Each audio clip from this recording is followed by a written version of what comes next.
The first word, 46, is hyperbole, and hyperbole is a type of figurative language.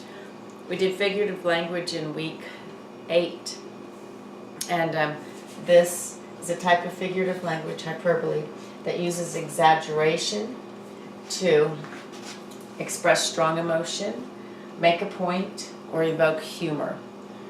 So here's some examples. Her smile was a mile wide. Well, that's happiness. She nearly drowned in her tears. Well, that's sadness. Make a point. My backpack weighs a ton, or I'm so hungry I could eat a horse. That means you're either very hungry or you don't want to carry a backpack. And then to evoke humor, you can say he is as skinny as a toothpick, or he snores louder than a freight train. So you're exaggerating, which is saying something is the worst or maybe the best. And it's a type of figure of speech, hyperbole. And Mr. Peterson has it hanging in his room too, also listed as a figure of speech, but it is an exaggeration. Our next word is idioms, and like hyperbole before, it's a type of figurative language or figurative speech. The eye shampoo, it's part of that as well as hyperbole is.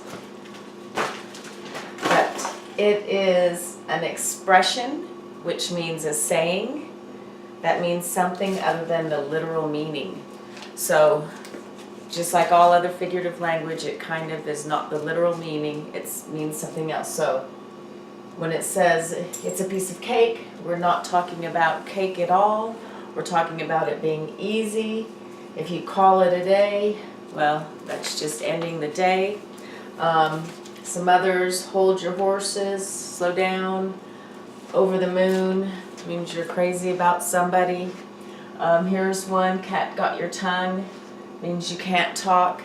This word dates back to medieval times when kings would chop off people's tongues and feed it to the cats, they think.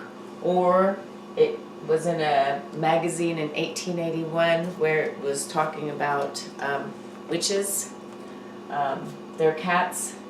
So sometimes you don't know the origin of the different words. Couch potato, that's kind of a newer idiom. It kind of came about when TVs came to be, so in the 50s, I guess.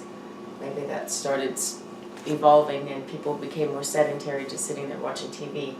Anyways, these are all different idioms.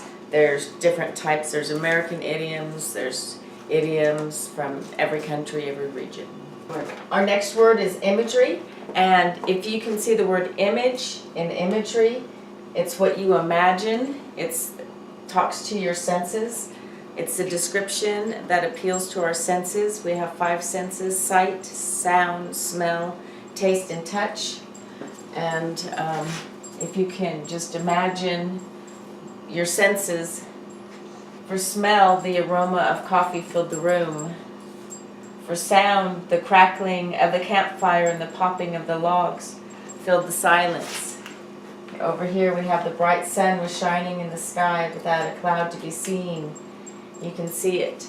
Taste, the big juicy burger with its melted cheese and garden-grown ripe red tomatoes made my mouth water and my stomach gurgle. So you can appeal to people's taste buds. And then also to touch. Grandpa's beard was scratchy on my face. So imagery is the senses.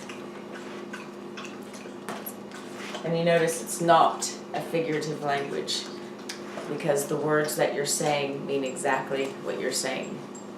The next word is inference, and inference is something you guys have been doing every day almost in Mr. Peterson's room, where you filled in the sentence, I think blank because blank. You come to a conclusion, which is a judgment reached by reasoning, by thinking. So here we have evidence from the text and images. What you already know is your inference. And what you already know is what you find in the books. That is your evidence. And you have to observe the information to make an inference or to draw a conclusion. Our last word this week is irony. And irony is again a type of figure of speech, and it means a contrast or difference between expectation and reality. So here you expect this place to always be open, but in reality, oh, it is closed. Here's another example of irony. We have a fire hydrant on fire. You do not expect that. So the expectation and reality are not meeting in the middle. And that art is not a crime. Well, graffiti happens to be a crime. So irony is a contrast, which means a difference between expectation and reality. You don't get what you expect.